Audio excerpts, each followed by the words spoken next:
Rubber science is a science fiction term describing a quasi-scientific explanation for an aspect of a science fiction setting. Rubber science explanations are fictional but sound convincing enough to avoid upsetting the suspension of disbelief. Rubber science is a feature of most genres of science fiction, with the exception of hard science fiction. It is also frequently invoked in comic books. The term was coined by Norman Spinrad in an essay entitled Rubber Sciences in Reginald Bretner's anthology The Craft of Science Fiction. Usage: rubber science was Spinrad's term for pseudoscience, made up by the writer with literary care that it not be discontinuous with the reader's realm of the possible. The term and concept have subsequently been adopted by science fiction writers to describe science based on speculation, extrapolation, fabrication or invention. For example, Star Trek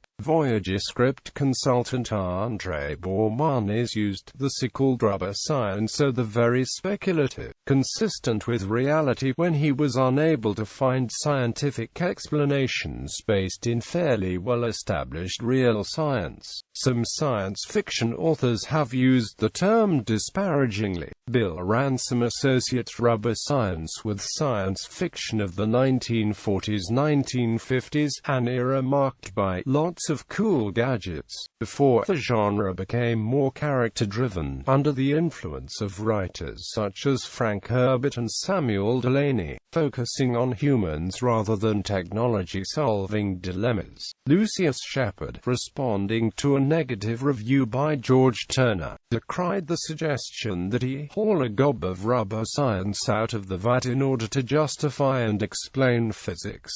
And C. Crispin considered Star Trek's rubber science to be a forgivable flaw. Reviewers have used the term to praise deft to plausible scientific explanations, and to criticize underdeveloped or distracting world-building. For instance, a Washington Post review criticized Orson Scott Card's novel Xenocide for its chapter-long dialogues about rubber science.